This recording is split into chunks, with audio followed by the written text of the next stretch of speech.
Una noche de agosto de 1986, en un pequeño pueblo de Camerún, la calma se volvió mortal. Las personas dormían, el ganado descansaba y el aire comenzó a cambiar. Sin ruido, sin fuego, sin previo aviso. Al amanecer, más de 1.700 personas estaban muertas. Nadie entendía qué había pasado. Los árboles seguían en pie, las casas intactas, pero todo lo que respiraba había dejado de hacerlo. ¿Qué puede hacer que un lago se convierta en un asesino silencioso?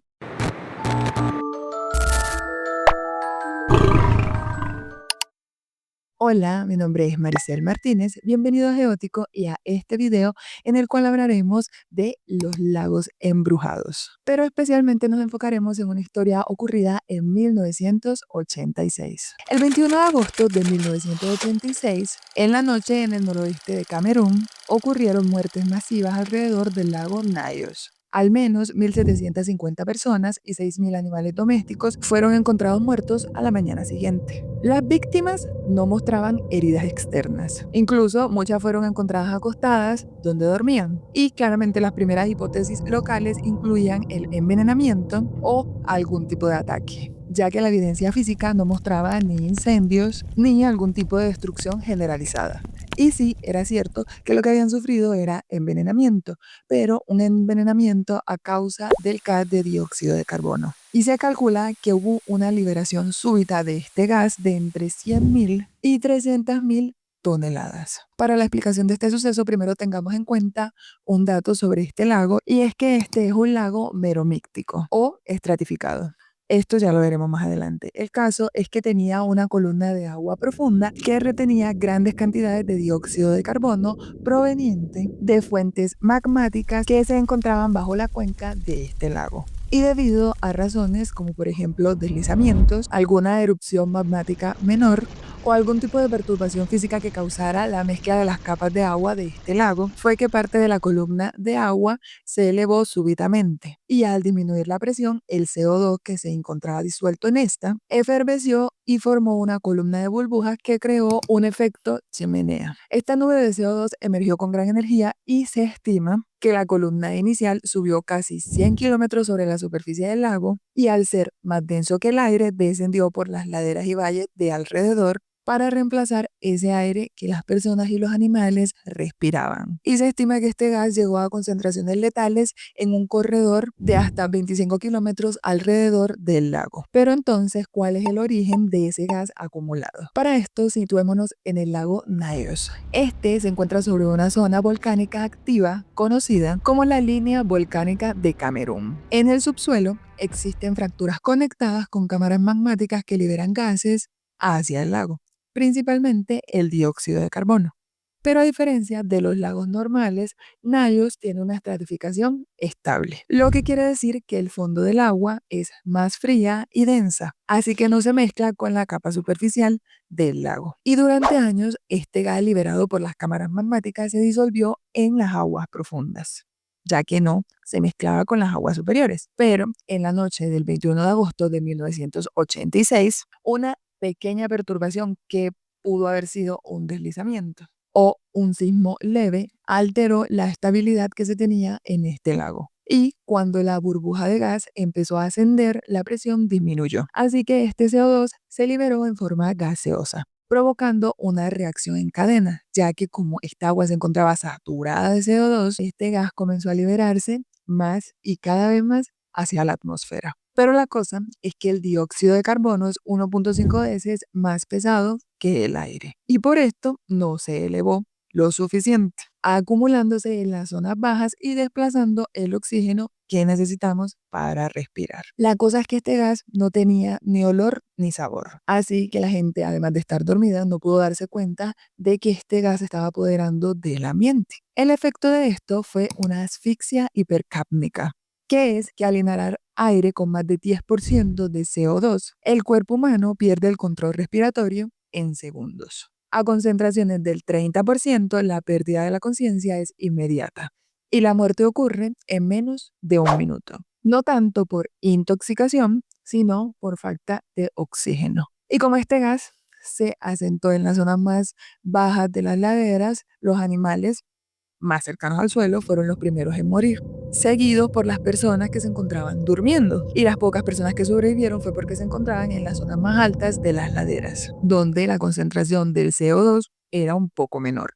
Claramente, en medio de las investigaciones de lo que había ocurrido, 2 geólogos hicieron análisis en el lago y confirmaron que este contenía más de 1.6 millones de toneladas de CO2 diluidas antes de este suceso. Todo este fenómeno fue considerado como una erupción límnica, que es la liberación explosiva de un gas disuelto en un lago estratificado. Este tipo de erupciones son casos extremadamente raros y hasta hoy solo se han documentado 2 casos. El del lago Monon, un poco antes que este, en 1984, y el del lago Nyos en 1986, ambos sucedidos en Camerún. Y existen algunos factores geológicos e hidroquímicos que facilitan que suceda esta erupción límnica. El tipo de roca que rodea el lago, por ejemplo, influye en la acumulación del gas. En Nyos específicamente el sustrato es basáltico y altamente fracturado, lo que permite que estos gases magmáticos penetren con mayor facilidad hacia el fondo del lago. La morfología del valle, cerrado y profundo, favorece a que el gas permanezca atrapado y que una vez liberado se canalice por la topografía descendente del terreno. Es decir, Nyos no solamente se encontraba sobre una zona volcánica activa, sino que también tenía las condiciones físicas perfectas para actuar como una cámara de gas natural. Pero este desastre no fue un evento aislado, ya que 2 años antes, el 15 de agosto de 1984, un evento similar ocurrió en el lago Monon, que también se encuentra ubicado en la región volcánica del noreste de Camerún. También durante la madrugada de ese día emergió una nube de este gas y al mañana siguiente encontraron a 37 personas muertas.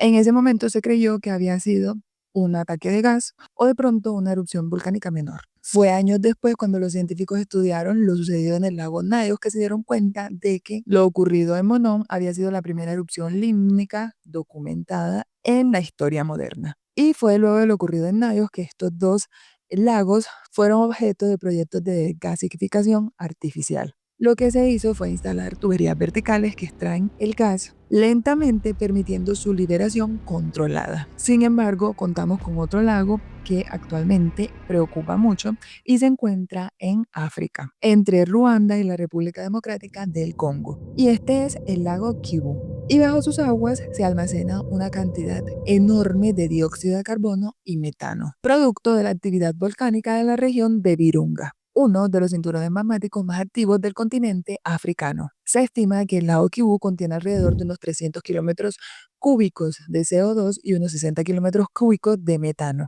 Esto, si lo vemos en términos energéticos, podría generar más de 100 megavatios de electricidad por algunas décadas. Pero si ocurriese una erupción límnica similar a la ocurrida en Nyos, el desastre sería sin precedentes, teniendo en cuenta que alrededor de este viven millones de personas. Pero bueno, a pesar del impacto de Nyos, Kivu y Monon, lo cierto es que los lagos asesinos son muy escasos en el planeta. De hecho, solo estos 3 han demostrado tener el potencial para generar erupciones límnicas, por lo que claramente nos preguntamos qué hace falta para que un lago se convierta en una trampa mortal. Lo primero es que se debe tener una ubicación volcánica activa, donde el magma todavía libere gases, principalmente dióxido de carbono y metano, y estos tengan contacto con la superficie a través de fracturas y emanaciones subterráneas. El lago Nyos, el Monon y el Kivu se encuentran alineados a lo largo de una estructura tectónica conocida como la línea volcánica de Camerún.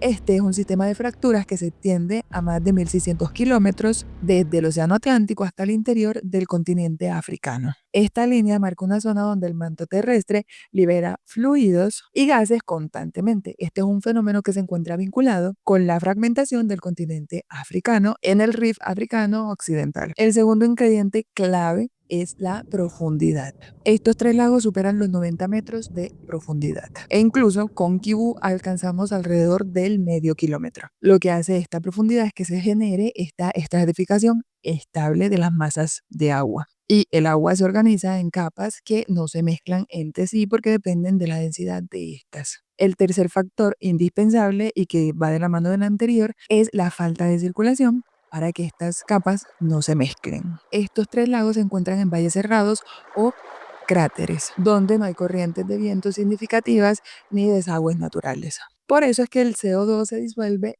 lentamente solo en las capas de agua profundas. Y bueno, con esto aprendemos que a veces los monstruos más letales no rugen ni se ven venir. No tienen dientes ni garras, solo esperan bajo el agua invisibles, acumulando presión hasta el momento justo. El lago Nayos fue una de esas criaturas geológicas, una respiración contenida de la Tierra que un día se soltó con fuerza suficiente para arrasar con miles de vidas. La historia de este lago asesino nos recuerda que el terror más grande no necesariamente debe ser sobrenatural. Basta mirar de cerca lo que ocurre bajo nuestros pies. Y bueno, hasta aquí este video. Espero que hayas aprendido algo al igual que yo. Si te gustan los videos más cortos y dinámicos, no olvides pasarte por la sección de shorts. Si te ha gustado este video u otros del canal, no olvides darle me gusta, comentar, compartir y suscribirte. Y espero verte en el próximo video.